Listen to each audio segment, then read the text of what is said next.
Bueno, ya se dijo, estamos a apenas 2 días de un comienzo de año, en esto que para el Señor posiblemente sea una permanente continuidad hasta que le ponga fin al tiempo medido de la humanidad. Pero atendiendo que la cosa para nosotros es así, que estas cosas son así. Estamos cerrando un año o un ciclo y estamos a punto de dar comienzo al otro. Entonces, hagamos que valga la pena este cierre. Hagamos que sea importante, decidiendo cómo invertir el año próximo, decidiendo de qué manera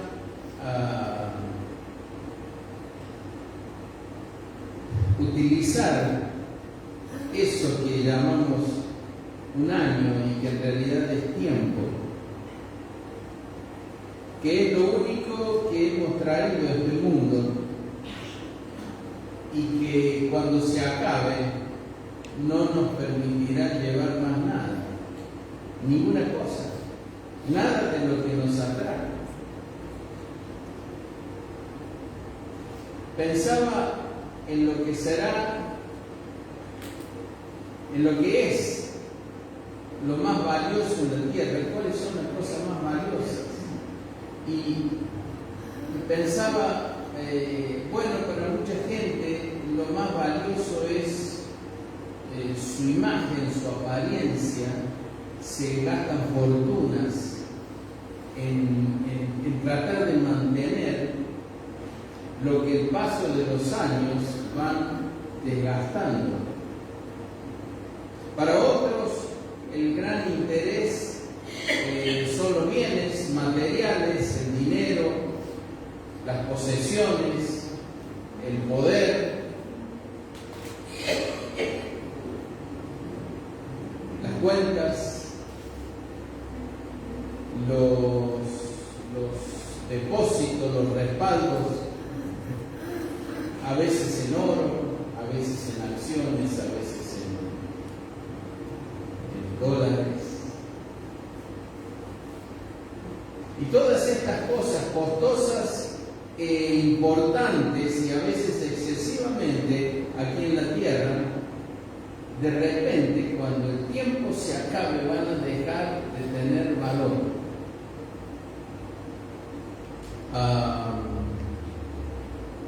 Y mientras pensaba esto, me preguntaba ¿qué valor tendrá en el barrio donde vivo, o en este lugar donde estamos? ¿Qué valor tiene un vaso de agua? ¿Qué valor tendrá esto? Y nada. Es más valioso el dinero, la economía, la casa, el auto. Y en el infierno, ¿cuánto valdrá un vaso de agua?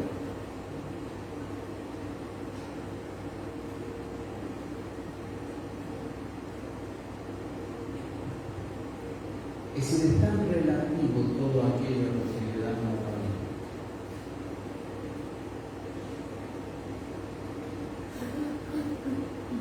¿Qué nos dice la Escritura? Bueno, en aquel relato del rico y Lázaro, aquel rico pedía por favor, no un vaso de agua, que Lázaro mojara en el agua la punta de su dedo y tocara su lengua. Le damos demasiado valor a cosas que o gradualmente lo van a ir perdiendo o a cosas que en realidad no lo tienen, pero por alguna razón nuestro corazón se apega a eso. Pero las cosas verdaderamente valiosas, que son aquellas que el Señor ha puesto para que nosotros tomemos conocimiento de ella y vivamos por ella, esas no van a perder el valor. La fe no va a perder el valor. El amor no va a perder el valor.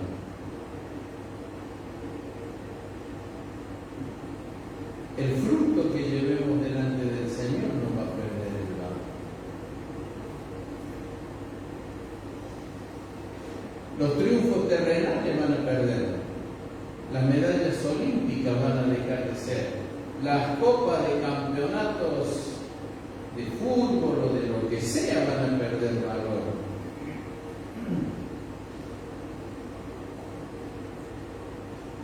Pero hay cosas que no van a perder valor. Lo que no tiene gran valor es visible completamente. Lo que tiene valor verdaderamente no se alcanza a ver. La abnegación va a ser premiada. La santidad va a ser premiada. El amor por los demás va a ser premiado. La fidelidad va a ser premiada. La integridad va a ser premiada. La justificación por la fe en Cristo es la que va a valorar todo lo demás y va a ser premiada. Pero ninguna otra cosa va a ser premiada. A medida que pasan los años vemos tantas cosas y hemos visto tantas cosas. Hombres que sirvieron al Señor y han caído. Hombres que por encubrir pecados familiares o de sus hijos han mentido, ocultado, falseado. Personas que han estafado a hermanos, que han... Todo eso no va a carecer o carece tanto de valor que se va a poner de manifiesto el día que el tiempo se termine. Dentro de 2 días se termina un año, pero no se termina nuestro tiempo. Nuestro tiempo está en manos del Señor. No sé cómo se va a terminar. Entonces, este año que iniciamos, bueno, este año, hagamos que sea valioso. Hagamos que sea valioso. Una de las formas de hacerlo valioso es acercarnos a tanta gente que pasó por distintas iglesias. Ya hemos dicho hasta el cansancio que hay más personas que se denominan evangélicos que están fuera de las iglesias que los que estamos dentro. Acerquémonos a ellos. Con uno solo que hagamos volver al camino, dice la palabra del Señor, se cubrirán multitud de pecados. Antes de ampliar su ministerio, el Señor dijo a los discípulos: por camino de gentiles no vayan, sino vayan primeramente a las ovejas perdidas de la casa de Israel. Por ahí comenzaba la cosa. En Judea, en Samaria, Jerusalén, en Judea, en Samaria y hasta lo último de la tierra. Siempre comienzan de la misma manera. En nuestro corazón también. En nuestro corazón tenemos simbólicamente una Jerusalén, una Judea, una Samaria y el resto. Y a veces le damos más valor a lo que está distante del Señor, a aquello que es central. en la voluntad del Señor. Y que va a perder valor en el mismo instante en que el Señor nos llama. ¿Cuánto vale en el infierno un vaso de agua?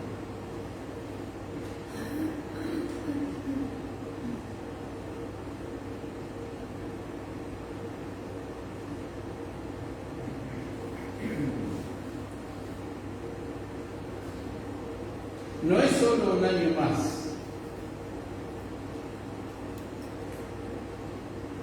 Que comienza.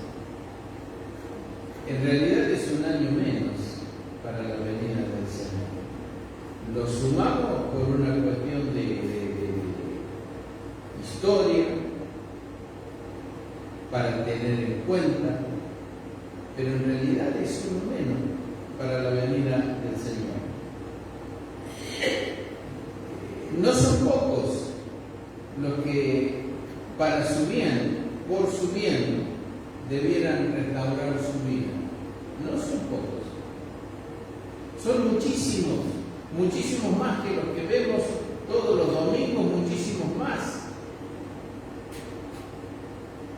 Y algo tenemos que intentar para con ellos. Por supuesto, cada uno tiene que también intentarlo. No son pocos los que deben restaurar este templo que somos cada uno de ellos. Y para realizarlo, para poder ejecutar, para llevar a cabo esa restauración que tanta gente necesita, aunque no se da cuenta porque está enceguecida por lo que se ve, por las apariencias, por lo ficticio, que reitero, en el mismo instante en que crucemos la tranquera para el otro lado, dejará de tener absolutamente todo valor, perderá absolutamente en un instante todo valor. Una gigantesca inflación espiritual va a quitarle valor a absolutamente todo lo que fue importante aquí: amistades, diversiones, gustos, comidas, bebidas, música, amigos, familia, absolutamente todo. Y lo único que va a quedar entre los cristianos es un templo cuyo valor va a estar dado por las condiciones en las que se encuentra. Y es precisamente en esa dirección en la que tenemos que vivir, en la que tenemos que andar. Hay templos con mantenimiento, hay templos que han dejado de ser mantenidos hace tiempo, hay templos en ruinas y hay templos absolutamente destruidos y tirados por el suelo, como ocurrió con el templo de Jerusalén.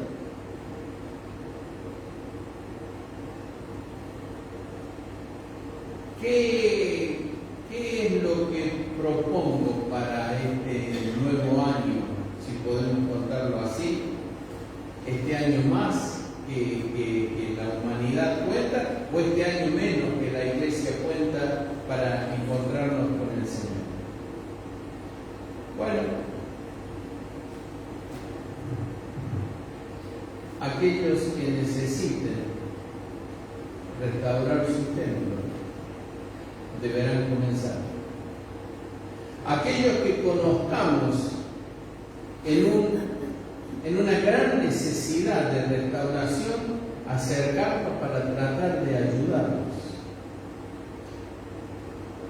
¿Qué herramientas tenemos? ¿Cuál es el plano? ¿De qué manera se puede llevar a cabo esto? ¿Algo tienen que decir las Escrituras sobre el tema? Sí, como siempre, y mucho. Y mucho.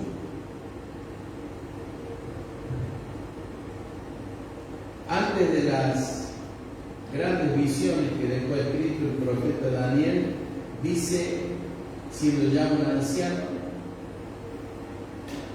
que en una ocasión se puso a contar los días, los años, de los que había hablado el profeta Jeremías, que serían los años de la cautividad de Israel.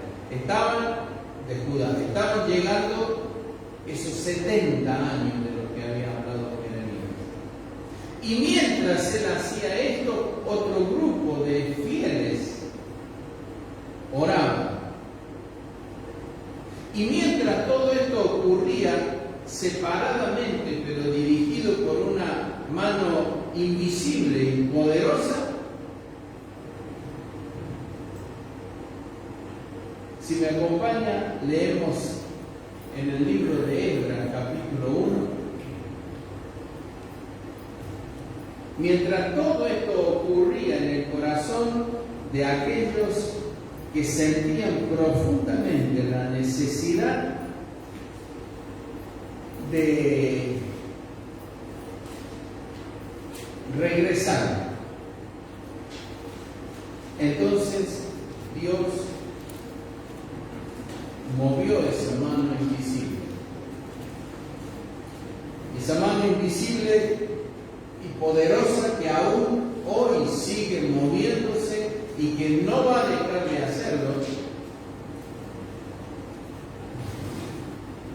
hizo lo que en este capítulo 1, versículo 1 del libro de Esdras dice: en el primer año de Ciro, rey de Persia, para que se cumpliese la palabra de Jehová por boca de Jeremías, despertó Jehová el espíritu de Ciro, rey de Persia, el cual hizo pregonar de palabra y también por escrito por todo su reino, diciendo: así ha dicho Ciro, rey de Persia, Jehová, el Dios de los cielos, me ha dado todos los reinos de la tierra y me ha mandado que le edifique casa en Jerusalén, que está en Judá. Quien haya entre vosotros, y este mensaje va para los judíos, quien haya entre vosotros de su pueblo, sea Dios con él, y suba a Jerusalén, que está en Judá, y edifique la casa de Jehová, Dios de Israel. Él es el Dios, la cual está en Jerusalén.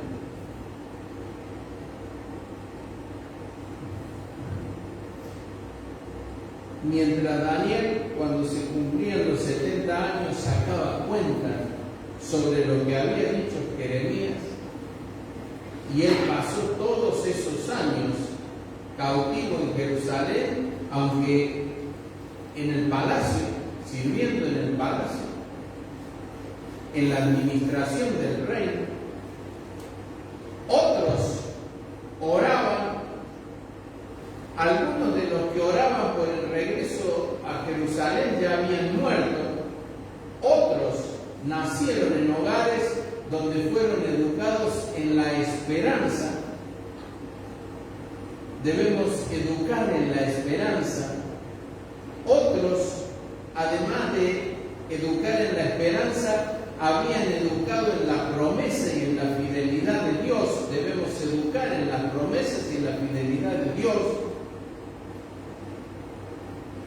Habían alcanzado ese tiempo, los 70 años. Y entonces Esdras escribe estas palabras. Son palabras que le proporciona el Señor a través de su Espíritu. Y son palabras que cuando nos detenemos a meditarlas, a medirlas, son palabras imponentes. Representan ideas que escapan, que son mayores que lo que este mundo puede soportar. En el primer año del rey Ciro, Persia,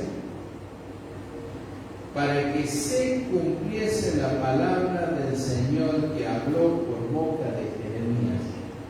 Lo que hablamos en el nombre del Señor no son tonteras, ni pérdida de tiempo, ni repetidas, ni alcances, ni nada de esto.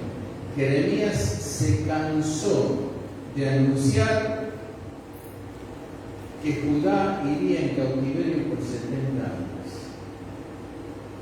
Y no por ocurrencia propia, sino por inspiración del Señor. Y él murió.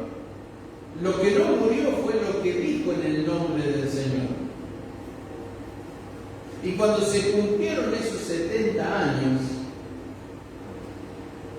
las oraciones de Daniel, las oraciones de los que habían sido llevados en cautiverio y murieron en cautiverio, y la de aquellos hijos que habían sido educados en la esperanza, en la promesa, en la fidelidad, hicieron que Dios mirara su reloj, perdónenme la ilustración, y viera que se habían cumplido los días de lo que el profeta Jeremías habló, porque él le indicó que hablase. Y entonces su mano invisible movió a un rey impío, a Ciro, rey de Persia. Un hombre que, aunque no era de origen judío, sin embargo tuvo la humildad de reconocer que Dios, el Señor, le había dado todos los reinos de la tierra. Y en sus palabras, en el sentido de sus palabras, se lee que una de sus misiones era que se restaurara el templo del Señor en Jerusalén. Y él agrega que está en Judá.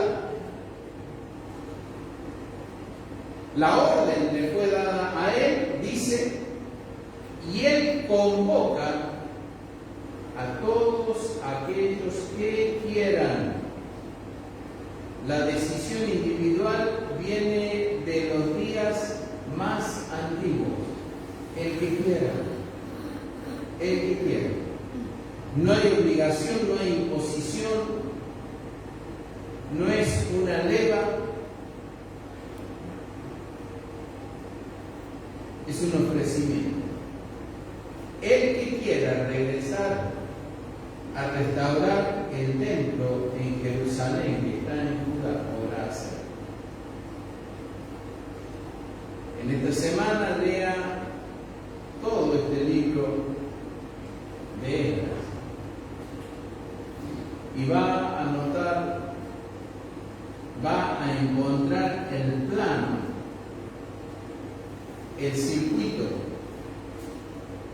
que tiene que seguir todo aquel que quiera restaurar el templo propio, el templo de la propia vida, el templo de su propio ser. Porque hay muchos que son y no están, y hay muchos que están y no son. Pero hay una forma de estar y ser, y hay una forma, la misma, para aquellos que no están, pero que debieran ser. Y eso es restaurar el templo.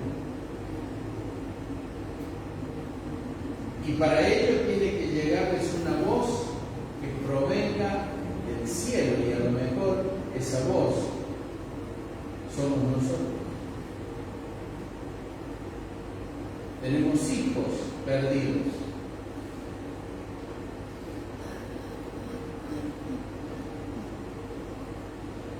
Parientes perdidos. Amigos perdidos. Conocidos perdidos. Muchos de los cuales alguna vez estuvieron y ya no están. ¿Y qué ocurrió? Bueno, si alguna vez salieron de Egipto en verdad, es decir, fueron salvos, hoy están en cautiverio. La diferencia entre un esclavo y un cautivo es enorme. El esclavo nació en cautiverio, de lo que es la libertad. Necesita de un libertador. Ese es el esclavo. Egipto representa, significa el lugar de esclavitud. El cautivo es diferente al esclavo. El cautivo no nació esclavo. El cautivo se encuentra en esa condición porque fue derrotado. Judá fue derrotado porque entregaron sus vidas a otros dioses. Se inclinaron por las costumbres de las naciones vecinas. Dejaron al Señor y comenzaron a adorar a otros dioses. Y dioses son todos aquellos, dioses falsos, todos aquellos que tengan algún poder sobre nosotros. Nos asombramos cuando hablamos de narcotráfico, de adicciones y lo circunscribimos a las drogas, sean de origen natural, sean de origen sintético. No, querido, hay muchísimas adicciones más. La vida mundana es adictiva y hay demasiados hermanos que se han aferrado, que se han adherido, están esclavos de esta adicción. Cuando esto ocurrió, la ciudad en la que vivía, la iglesia, para él fue destruida. El templo de su propia vida primero fue atacado, luego dañado y muchas veces tirado por tierra. Ahí están las piedras desparramadas.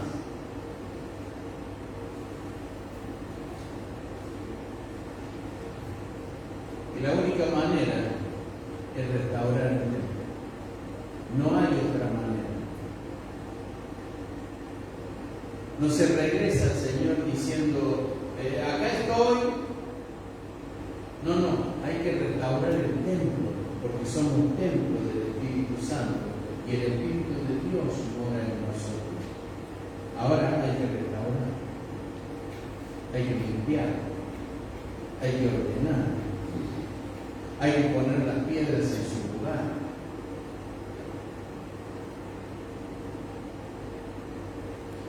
Pero todo tiene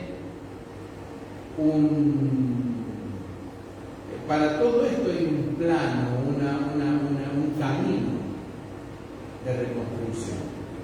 El primer paso aparece a través de una voz que proporciona la oportunidad. Primero aparece la oportunidad. En el primer año de Ciro, es decir, acababa de inaugurar su reinado, y la primera medida que toma no es para casarse con la 10 chicas más lindas del reino, no es para ampliar las habitaciones donde guardaba sus tesoros, no es para fortalecer su ejército y proveerle de armas más importantes, no es para multiplicar su guardia personal. La primera medida importante en el primer año de su reinado es decir, el Dios de los cielos me ha dado todos los reinos y me ha indicado que le edifique casa en Jerusalén. Así que el primer paso es ser esa voz. El primer paso es ser la voz de Dios, indicando lo más importante, lo esencial. El templo de Jerusalén era el corazón judío. Y entonces cuando miramos el judaísmo de hoy, nos damos cuenta que tiene músculo, tiene fuerza, tiene cerebro, tiene capacidades, pero le falta el corazón. Y no tiene corazón porque el templo está destruido. ¿El tercer templo se va a levantar? Sí. ¿Cuándo? Más adelante, no lo sé. Pero hoy, su corazón, su esencia, lo que lo transformó en lo que es, no es. Así que primero tiene que aparecer esa voz.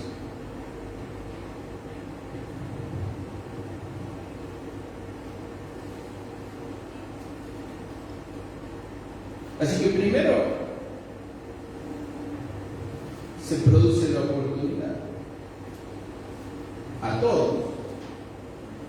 Pero segundo viene la decisión, y la decisión es individual. Pero si hay una decisión interna y queda allí, y no pasa nada, no hay ningún cambio. Entonces, en tercer lugar está la ejecución. Para ejecutar algo hay que pagar costos. La vida en cautiverio es diferente a la vida en esclavitud.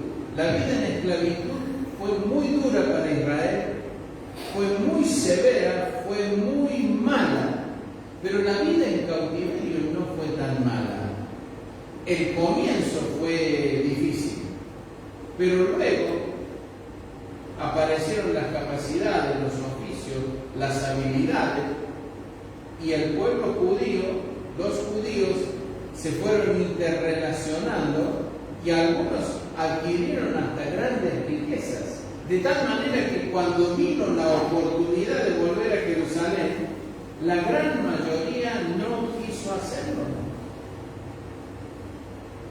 Casi 50.000 personas regresaron con Zorobabel y el sumo sacerdote Josué.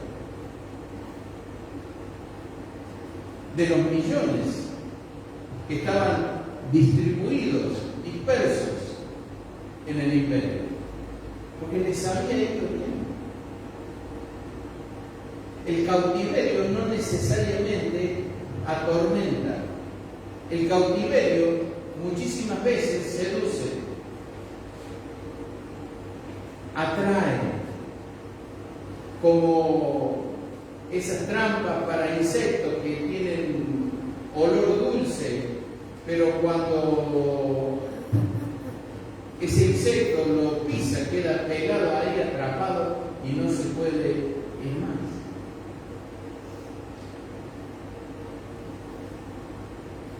En Egipto, en lugar de la esclavitud, hay golpes, hay maltrato, hay fuerza. En el cautiverio hay seducción. Todo se hace atractivo. Che, al final no era tan malo. Al final no era tan difícil. Al final no era tan feo. Mira qué bonita es esta chica siria. Mirá qué lindo, qué obediente su padre, qué respetuoso es ese muchacho persa.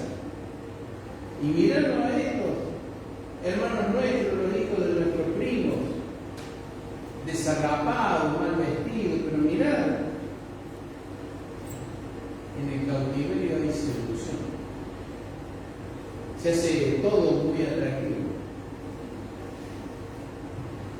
Cuando alguien está en cautiverio, y para entender que lo está, lo primero que tiene que mirar es su corazón. Porque el cautiverio, como seduce, lo que hace es entrar a través de los sentidos, de los sentimientos. Y entonces ya no importa tanto lo que el Señor dice, importa lo que siento. Y vivimos en una época, y la iglesia contemporánea está en una época en que importa lo que siente.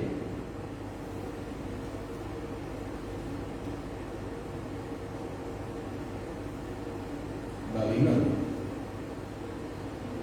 el cautiverio.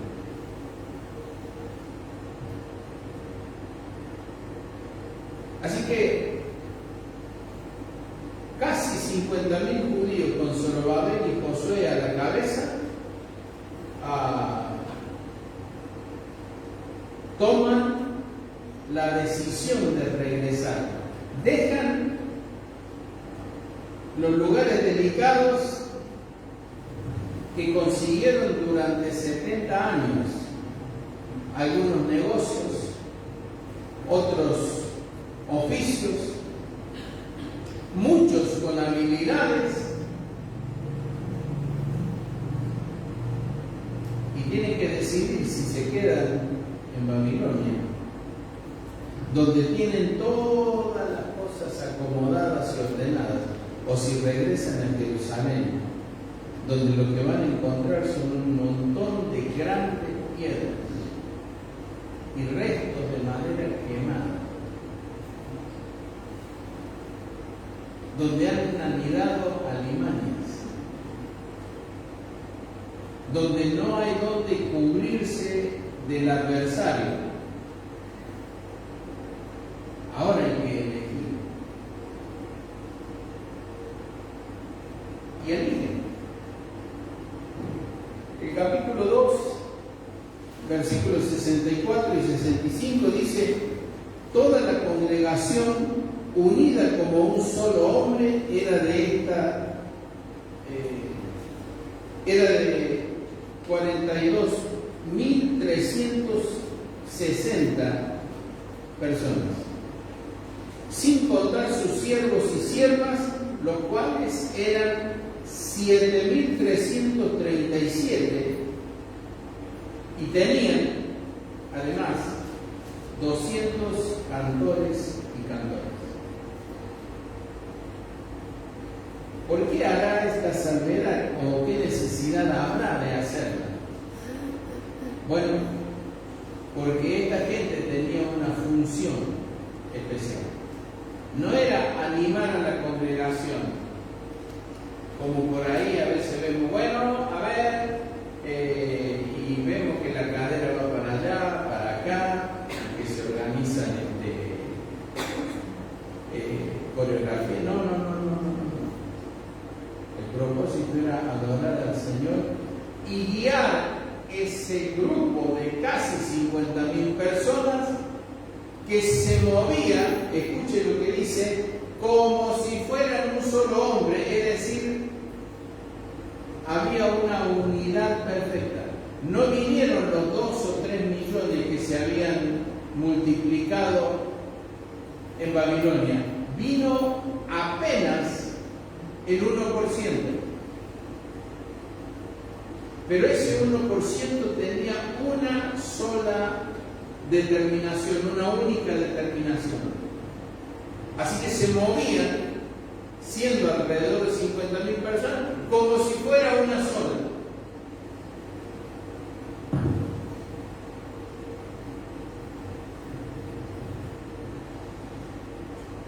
Pero ahora,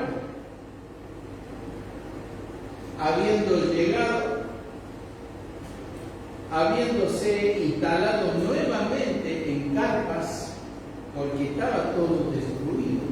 Cuando un ejército tomaba una ciudad, quemaba todo, no dejaba nada en pie. Así que la única forma de resguardarse del frío de la noche, del calor, los vientos, eran tiendas. Así que dejan sus casas en el cautiverio de Babilonia. Casas cómodas, con cortinas limpias, hermosas alfombras, camas cómodas. ¿Para qué? Porque hay que restaurar el templo.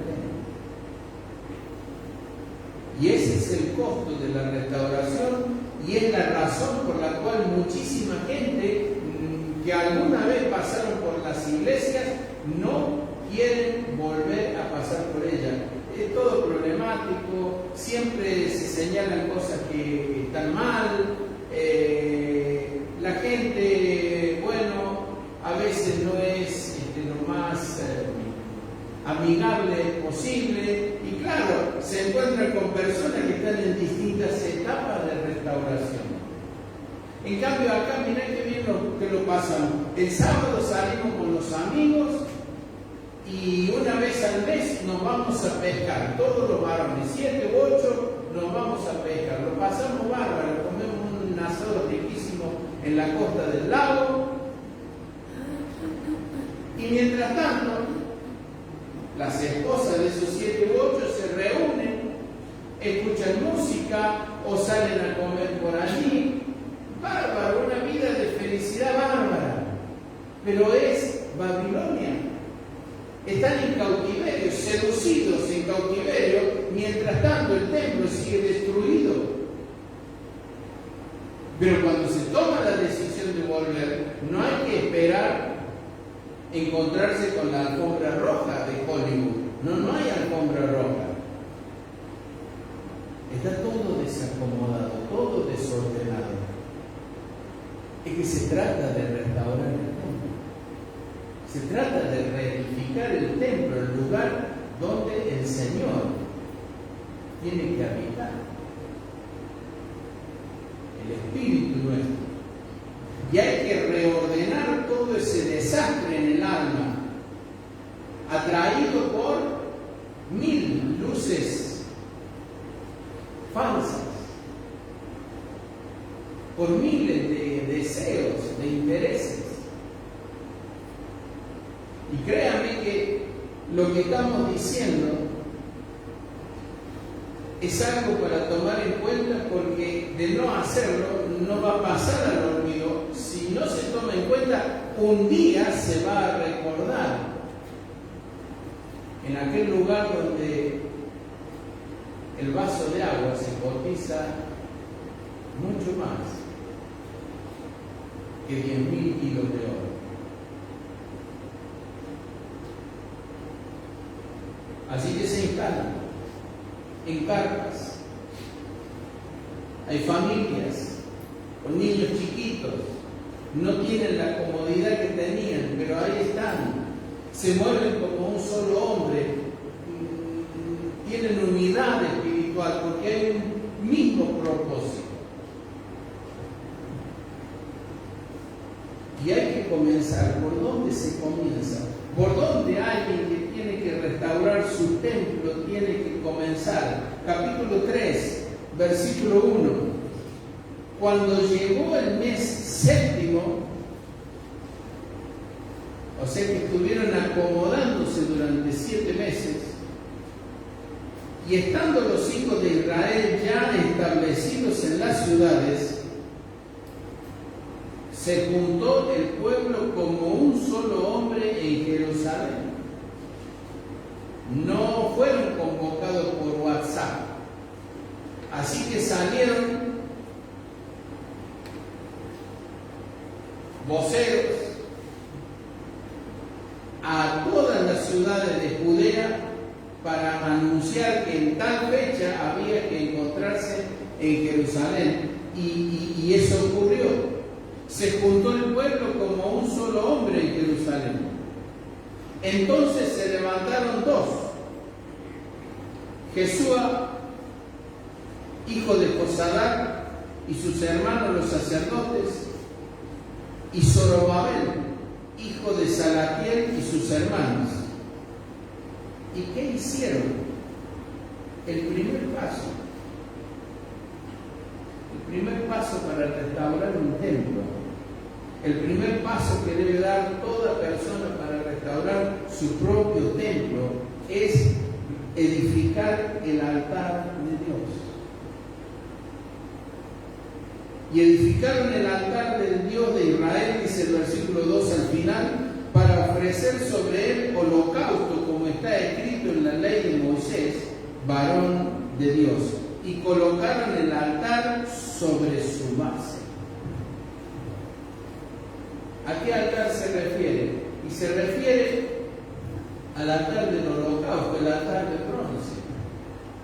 El altar que tenía que permanecer encendido día y noche, porque señalaba, indicaba el juicio de Dios sobre el pecado.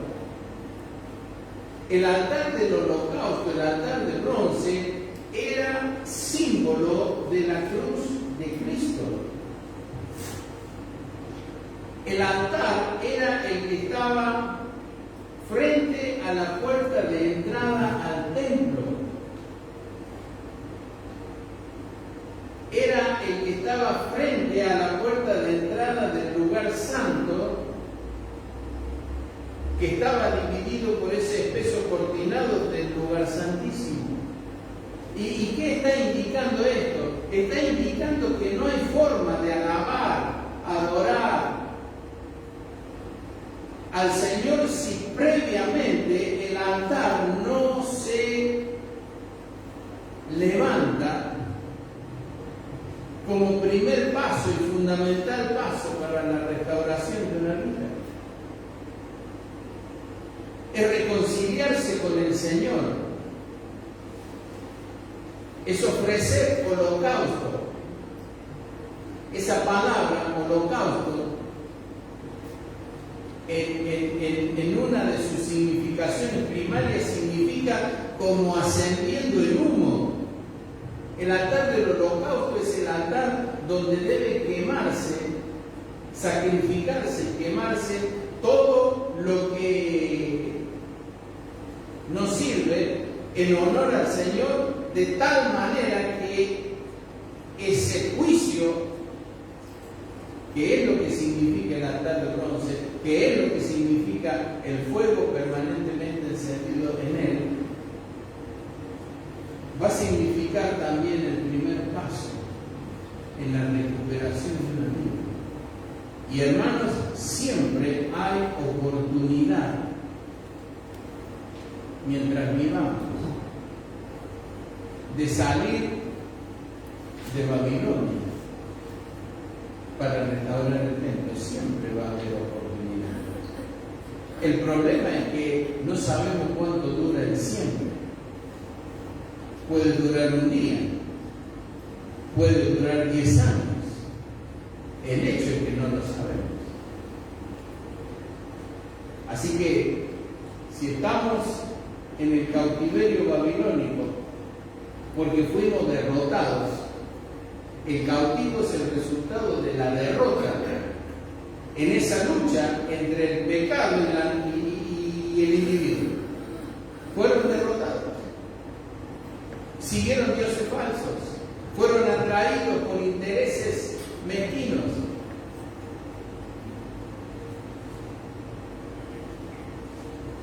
Una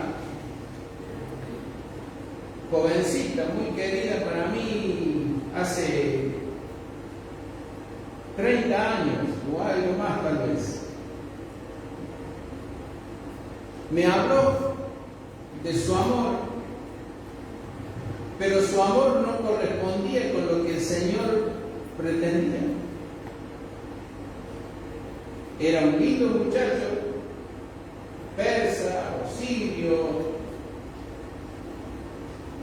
turco, lo que usted quiera,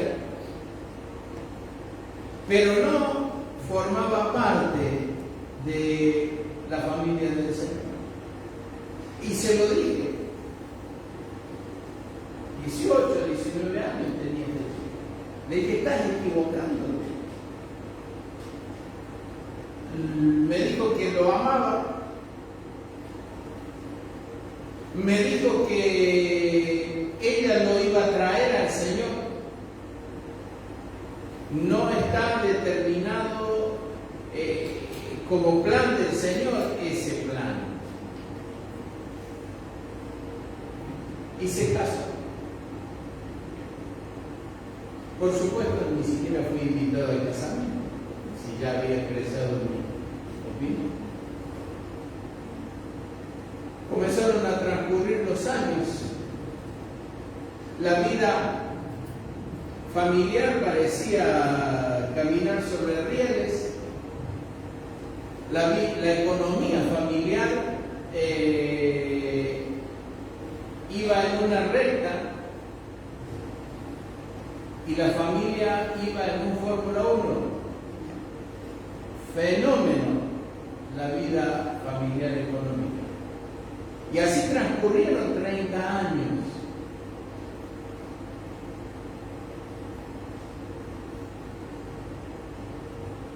Y un día, pasados los 30 años, ya se imagina lo que ocurrió.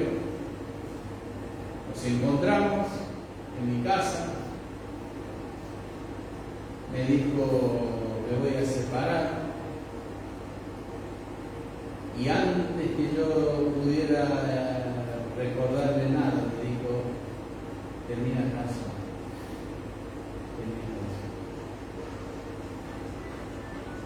Y ahora, piedra por todos lados, maderas quemadas, escombros, un desastre. Y ahora hay que restaurar el altar.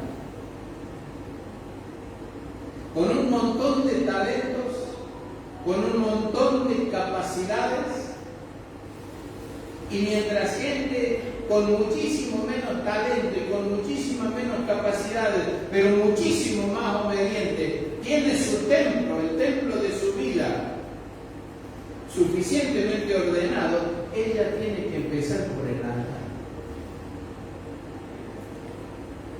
Que es el que recuerda el primer paso. El primer paso siempre es juicio.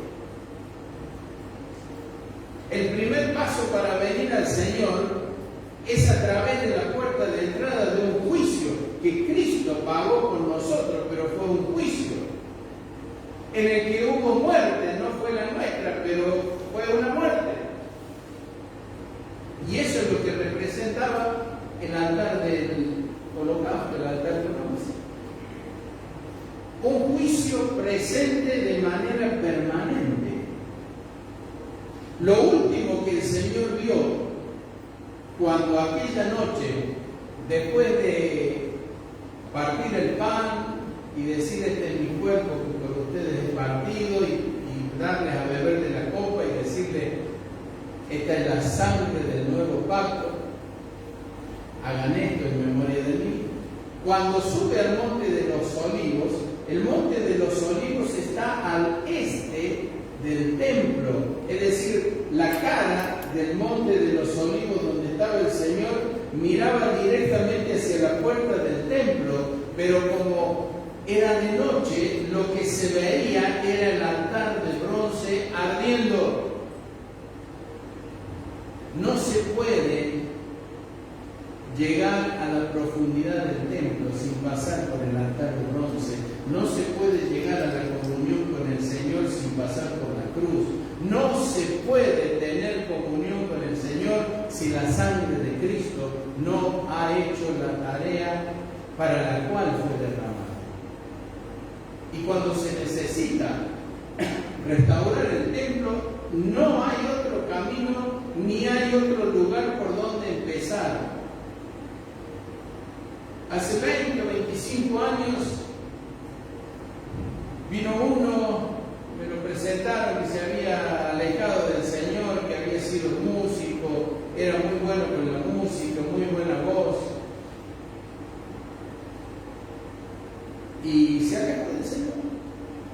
Entonces cuando vino, me lo presentaron, él quería, al menos dispuesto a regresar a la iglesia, pero me dijo, yo con las manos quietas no.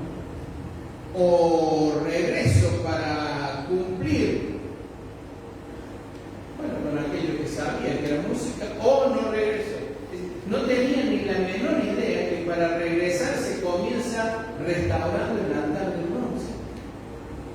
Ir al frente del Señor, reconocer el pecado, pasar por ese juicio simbólico que es el arrepentimiento, el reconocimiento del pecado, la aceptación de que el Señor tiene razón. Pero él quería pasar del mundo y la calle directamente en un solo paso al micrófono y el teclado. No entiende, no entendió, no entendía. Capítulo 3 del libro de Esdras dice: edificaron el altar del Dios de Israel para ofrecer sobre él holocaustos.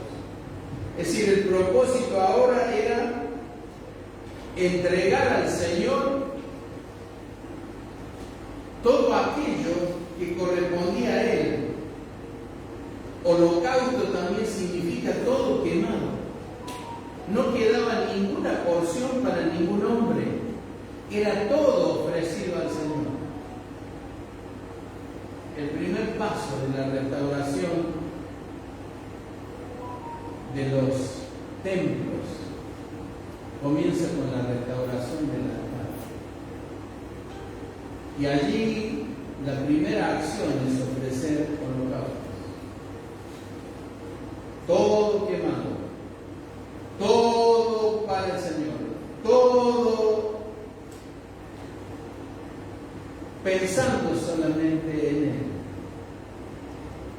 No, pero me voy a guardar este numerito telefónico porque en una de esas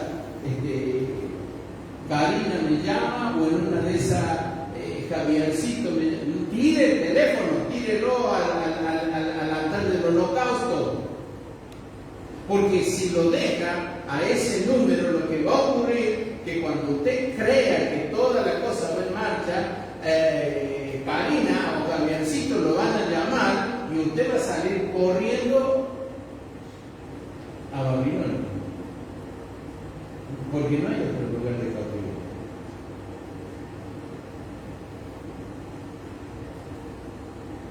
Así que en el altar se quema todo. El teléfono, el recuerdo, las fotos. Me regaló este peluche. Me regaló esta cadenita con su nombre. Acá dice Karina y del otro lado la fecha. Tírela, es de oro, tírela.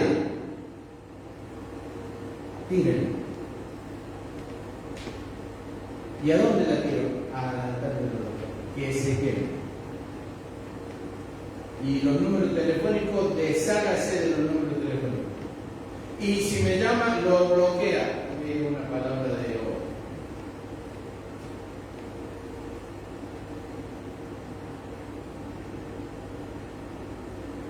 Pero como en Babilonia lo que reina, la herramienta principal son los sentidos y los sentimientos, mire, lo que deje va a volver a enlazarlo.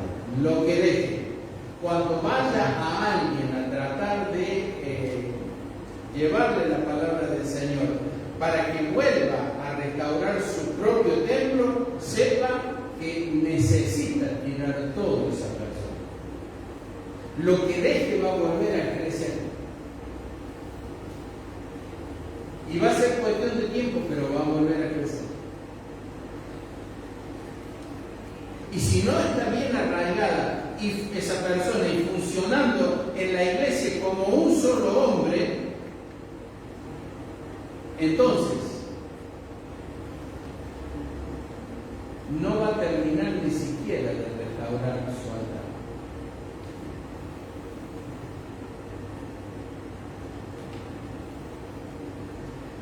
Habiendo regresado, entonces ahora el trabajo es restaurar el altar. Pero mientras se restaura el altar, hay que saber que el enemigo no descansa, no duerme, no suelta a sus cautivos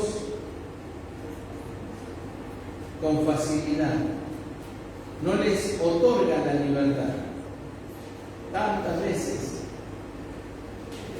pusimos en libertad personas y la orden de la fiscalía, fulano de tal, recupera inmediatamente su libertad, inmediatamente. Bueno, este enemigo no otorga la libertad ni inmediatamente, no quiere, no descansa.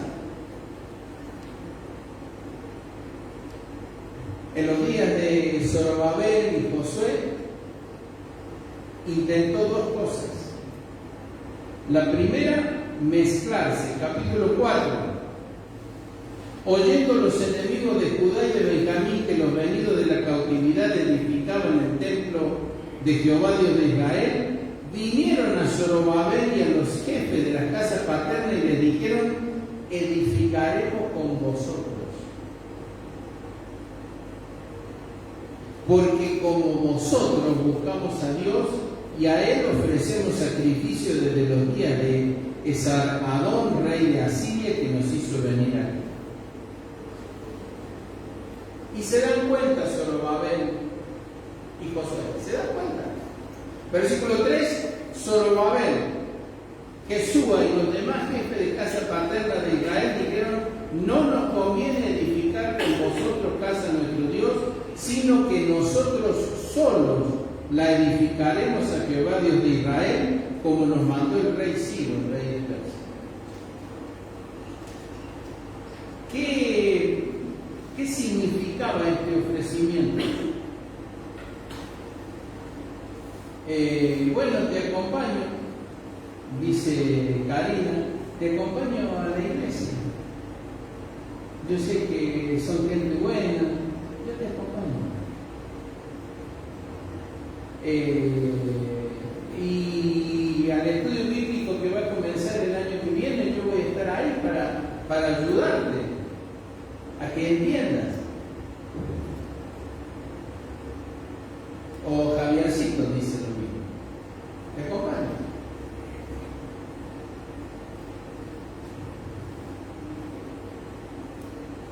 Pero fíjese una de las primeras palabras de este capítulo 4, los enemigos. Los enemigos. El diablo no descansa. Entonces, antes de usar un elemento de fuerza, de imposición, usa un elemento de persuasión, de seducción. Queremos ayudarle a edificar el templo. Siempre falta mano de obra.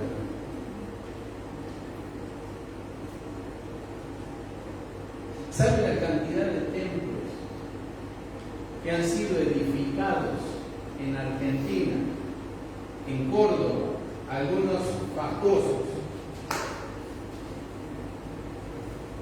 Instalaciones dentro de los predios enormes,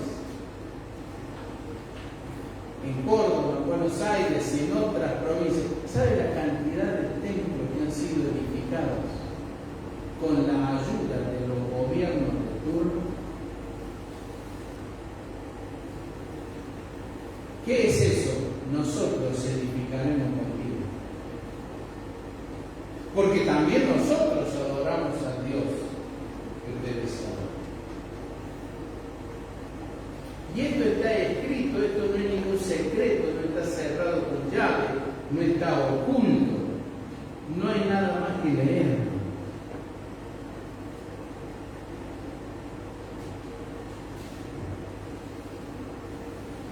A esa primera intentona le dicen que no. Zorobabel, Josué, el sumo sacerdote, le dicen no. Entonces van con la segunda alternativa, la segunda opción. La fuerza, la amenaza. Versículo 4, pero el pueblo de la tierra intimidó al pueblo de Judá y lo atemorizó para que no edificara. Versículo 5, sobornaron además contra ellos a los consejeros del rey, por supuesto, para frustrar sus propósitos. Todo el tiempo de Ciro, miren, todo el tiempo del reinado de Ciro, los enemigos de Judá sobornaron a sus consejeros para hacer que no pudieran continuar edificando, aun cuando Ciro mismo era el rey que había ordenado la reedificación del templo. ¿Cree que el soborno es una cuestión argentina, cordobesa, peronista, radical o de... No, el soborno existe desde que el hombre cayó en el huerto. ¿Sabe qué fue el guiso ese que Rebeca preparó para que Jacob le llevara a su padre y recibiera bendición? Soborno. Lo sobornaron con una comida, lo engañaron. El soborno es una herramienta tan antigua como el pecado. Así que primero amenazan, intimidan, atemorizan, ese es el resultado de la intimidación, pero por las dudas sobornaron a los consejeros. Y entonces en lugar de aconsejar de una manera, los consejeros aconsejaban de otra, al rey Ciro y al que le sigue. Resultado: del templo solo se había levantado el altar. Seguían ofreciendo holocaustos, pero el templo es para mucho más que eso. El templo era para mostrar mucho más que eso, porque después del altar había un lavatorio de bronce donde se debían lavar las manos, los pies, los sacerdotes, y eso significaba el lavamiento del agua por la palabra. Y después se ingresaba al lugar santo donde estaba la mesa o el altar de oro, el altar del incienso. Y estaba la lámpara de 7 brazos que ardía con aceite. Y estaba la mesa con los panes de la presencia, 12 panes que representaban cada una de las tribus de Israel. Pero no se podía entrar al lugar santo si el lugar santo no estaba edificado. Y no se lo podía edificar si primeramente el altar del holocausto no estaba puesto en su lugar. Ese era el primer paso. Pero luego venía el lavatorio de bronce. Y el bronce habla de juicio, por eso era de bronce y no de oro. Y ahí se lava. La palabra del Señor lava nuestra mente, nuestros pensamientos, nos orienta. Por eso alguien que no lee la palabra del Señor es casi imposible, cuando quiten casi, es imposible que pueda tener una vida limpia, transformada, parecida al Señor, aun cuando nunca vamos a alcanzar la perfección ni nada parecido, pero sí va a haber una intencionalidad de parecernos cada vez más a lo que el Señor manda. Pero el diablo no descansa. Primero quiso seducir, vamos a construir con ustedes, no, entonces ya directamente amenazó, intimidó, logró atemorizarlo, pero por la duda vencieran el temor, sobornaron a los consejeros. Ahora las leyes estaban un poquito en contra, los funcionarios estaban en contra.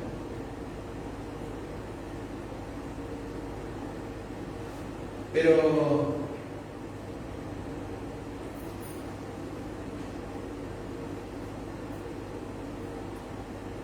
el Señor no se duerme, el Señor no descansa.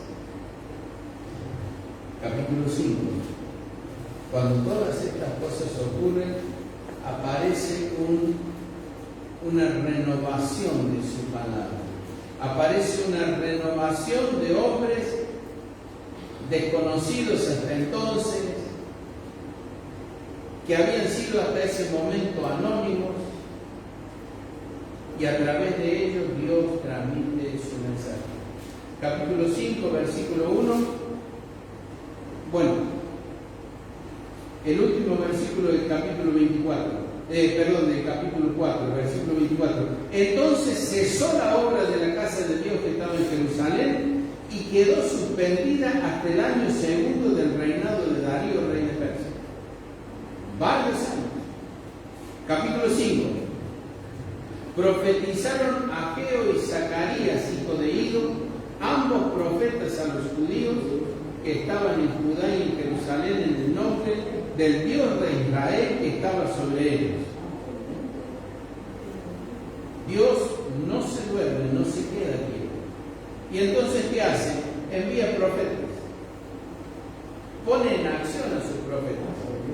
Profetas no son los que anuncian quién se tiene que casar con quién y hacen aparatosas, carnales y falsas presentaciones en montones de iglesias de nuestro día. En nuestros días, profetas son los que anuncian la palabra de Dios sin distorsión, sin mezcla, sin manipulación y sin el propósito de lograr beneficios personales. Pablo dice, no somos como algunos que medran, es decir, obtienen ganancia falsificando la palabra. Esos son los profetas hoy. Así que levantó el Señor a Ageo y a Zacarías, hijo de Ido, y les dio un mensaje. Versículo 12, entonces se levantaron Zorobabel, hijo de Salatiel, y Jesúa, hijo de Josadac, y comenzaron a reedificar la casa de Dios que estaba en Jerusalén, y con ellos los profetas de Dios que les ayudaban. Es decir, ¿cuál es el efecto después de años de haber sido atemorizados, de haber sufrido la acción de los consejeros, de los secretarios y ministros del rey, que utilizando el poder político que tenían, detuvieron la obra? Cuando Dios manda a estos hombres con la palabra de Dios, entonces Zorobabel, que era el gobernante civil, y Josué, el sumo sacerdote, la máxima autoridad espiritual, toman fuerza y comienzan o continúan reedificando la casa.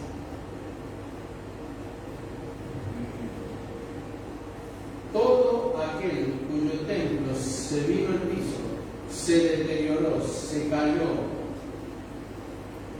el comienzo es restaurar el altar de bronce.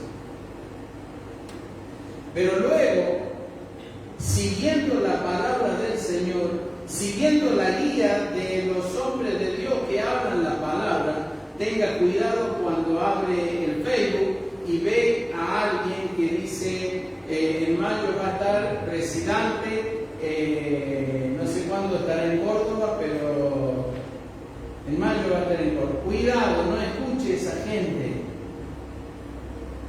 Escuche gente que habla la palabra de Dios. No todo lo que hay en internet proviene de Dios. En realidad muy pocas cosas provienen de Dios.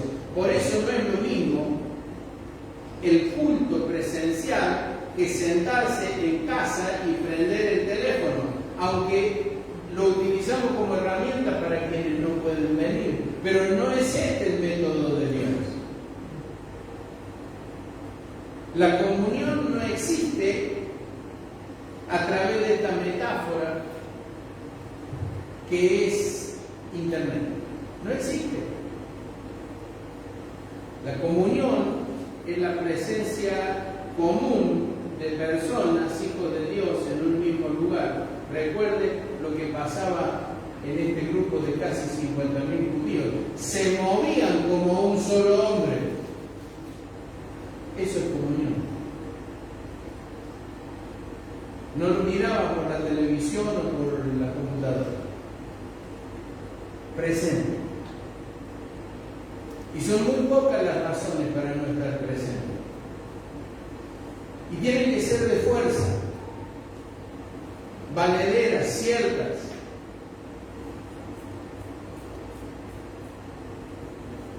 Si no, son excusas. Y de esa forma el altar no se restaura y el templo no se llama. Así que Dios levanta a estos dos profetas, les proporciona un mensaje les da un mensaje. Y eso renueva la fuerza espiritual de Zorobabel, refuerza la fuerza espiritual, renueva la fuerza espiritual del sumo sacerdote y comienza la reedificación.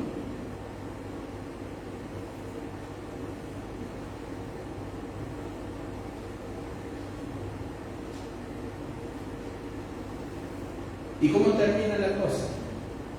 Capítulo 6, versículo 1. Entonces el rey Darío dio la orden de buscar en la casa de los archivos donde guardaban los tesoros allí en Babilonia, y fue hallado en una ciudad almeta un libro en el cual estaba escrito así: en el año primero, versículo 3, del rey Ciro, el mismo rey Ciro dio orden acerca de la casa de Dios, la cual estaba en Jerusalén, para que fuese la casa reedificada y que sus paredes fuesen firmes, su altura de 60 codos y de 60 codos su anchura.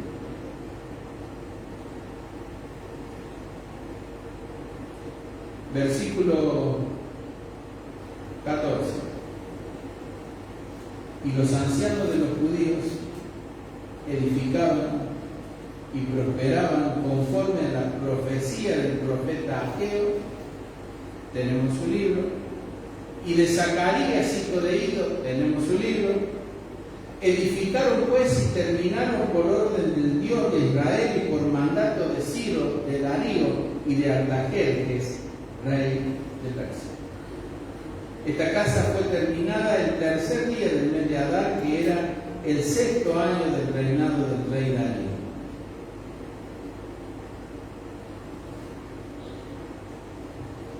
El diablo no descansa, pero el Señor no duerme. Entonces, en el momento oportuno, envió el mensaje suyo a través de su siervo. Si hay alguien humanamente débil en la historia, en todo el Antiguo Testamento y en el Nuevo Testamento, si hay alguien humanamente débil y desprovisto de fuerzas y de poder natural y de custodia y de influencias, son los profetas del Señor. Los que hablan la palabra del Señor son los que menos posibilidades humanas tendrían de lograr algo. Y sin embargo, esta gente está guardada en este libro que debiéramos leer cada día y cada día más, mostrando que no se necesita poder humano, ni respaldo político, ni nombres o apellidos familiares. Todo lo que se necesita es escuchar la voz del Señor, transmitir su mensaje y ejecutarlo.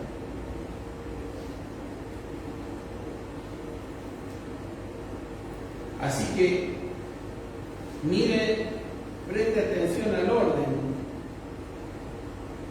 del que indica el versículo 14. Edificaron y terminaron por orden del Dios de Israel a través de estos profetas y por mandato de Ciro, el rey de Persia, de Darío, el sucesor, y de Artajerjes, el que reinaba en ese momento. La orden fue de Dios. El mandato escrito fue de estos hombres. Y la casa fue terminada. El altar seguía funcionando. Los holocaustos, los sacrificios, las fiestas se celebraban alrededor de ese altar. Pero cuando agradó al Señor mandar su mensaje a través de estos dos hombres suyos, el mensaje llegó. Zorobabel y Josué se pusieron en marcha. Los profetas mismos no se quedaron allí en mis manitos, no. Ahí se metieron a trabajar. Y el templo fue terminado. Cuando fue terminado el templo, entonces funcionar de manera completa. El altar de bronce, el lavatorio de bronce, el lugar santo, el lugar santísimo. Y el corazón de Judá comenzó a latir nuevamente, hasta que el templo no está restaurado. El corazón de ninguna persona late correctamente. Cuando mi padre murió, llegó a casa de mi hermana y me avisaron y yo inmediatamente salí, vivíamos cerca. Así que llegué en pocos minutos. Mientras se había dado aviso al servicio de emergencia, a una empresa de emergencia. Cuando yo llegué, lo puse en el suelo, empecé a hacer masajes, respiración, masaje, respiración, hasta que llegó el médico, el emergencista, y por supuesto dejé el lugar, le inyectaron, le hicieron shock eléctrico y le instalaron los electrodos para ver la función cardíaca. Y yo veía en la pantalla unos movimientos en zigzag, muy cortitos y regulares. Y le pregunté al médico qué era, me dijo: el corazón de su papá está fibrilando. Y dije: ¿qué es eso? Las fibras cardíacas funcionan, pero en forma desordenada, no como un solo hombre, tal como están funcionando las fibras cardíacas de los que estamos aquí. Y eso permite que el corazón lata, expulse sangre oxigenada y de esa manera mantenga con vida el cuerpo. Pero me dijo: las fibras están, el corazón de su padre está fibrilando. Y los dos shocks eléctricos que le dimos es con el propósito de que esa fibrilación se transforme por el golpe eléctrico en un movimiento uniforme y el corazón recupere su función normal. Pero no ocurrió. Así que con el corazón fibrilando, con las fibras cardíacas, latiendo cada una por su cuenta, cada una con su propio pensamiento, cada una con su propia idea, cada una con su propio gusto, cada una con su propio tiempo, mi papá se murió. Eso pasa en las iglesias. Los altares funcionan a medias, cuando quieren, como quieren, donde quieren. Si estoy presente está bien, y si estoy ausente da lo mismo. Entonces el corazón de cada iglesia, en lugar de latir, a veces fibrila, porque cada altar funciona a su propio ritmo y a su propia velocidad. Cualquier cosa es suficiente. Nos falta pensar como un solo hombre.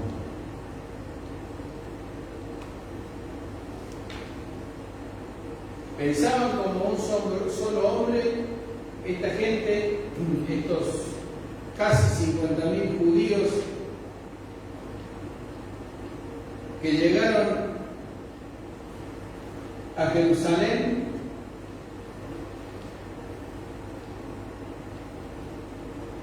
hasta que construyeron el altar, hasta que pusieron sobre su base el altar. Pero luego el miedo, el temor, las preocupaciones familiares los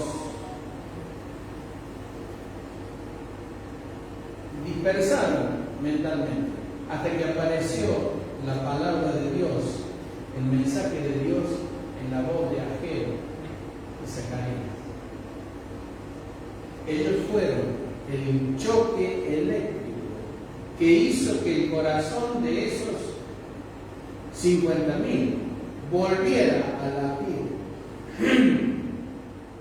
uniformemente y unánimemente. Y entonces Zorobabel, Josué, Zacarías, Ageo y todo el pueblo judío se pusieron a trabajar y el templo fue terminado.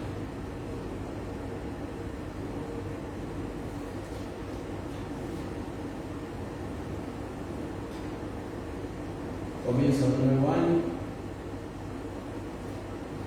Hay muchos templos destruidos, de mucha gente conocida, que tal vez tienen su altar. Sé de gente que tiene su altar en su casa y no asisten a ningún lado. Y rigurosamente y regularmente tienen su culto en su casa, pero no forman parte del cuerpo de ninguna iglesia. Con lo cual, todo lo que tenga que ver con comunión no existe. Todo lo que tenga que ver con adoración general, conjunta, no existe. Y todo lo que tenga que ver con edificación espiritual a través del mensaje del Señor, por medio de aquellos a quienes el Señor levanta, tampoco existe. Así que se quedaron con el altar.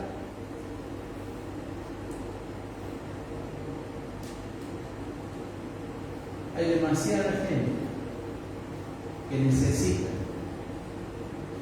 que nos transformemos no en un juez, eso es facilísimo, y a mí me resulta fácil, sino que nos transformemos en los Zacarías, en los Ageos, que le llevemos una palabra de Dios que signifique: tenés que reedificar el templo de tu vida. Y no comienza lamentando los desastres que hiciste en cautiverio, porque hay vidas de gente, hermanos, que pasaron por la iglesia, que son verdaderos desastres, son una madeja anudada que no sabemos por dónde puede empezar a desenredarse. Pero ese no es el problema nuestro, es el problema de Dios. En la medida en que restauren su altar, y una vez restaurado su altar y quemado todo lo que no es útil, continúen reedificando su templo, esa madeja anudada va por la guía del Señor a ir siempre desanudada. No necesitamos jueces.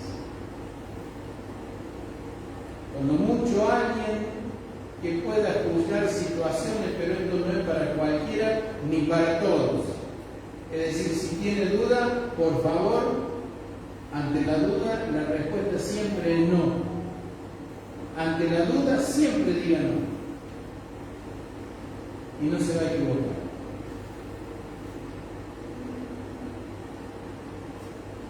Y aprovechemos este año que termina, pero que a su vez indica un año menos para la venida del Señor, para acercarnos a esa gran cantidad de gente que un día fueron templos limpios, ordenados, dispuestos para el servicio al Señor, y que hoy están en ruinas o directamente destruidos. Llamémoslo a la reedificación. Si hay que alcanzar las piedras, alcancemos las piedras. Y si hay que ayudarles con lo que sea, ayudémoslo con eso que sea. y en lo que hace al mantenimiento de nuestro propio templo, no nos contentemos con las excusas, movámonos como un solo hombre, porque lo demás es bueno. Y podemos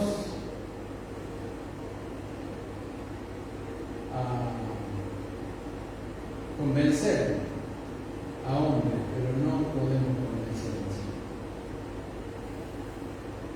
El Señor nos acompañe en este final de año y nos acompañe también en este 2025 que está golpeando la puerta para que podamos cumplir el propósito como templos del Espíritu del Dios vivo en el próximo año. Le invito a que se ponga de pie.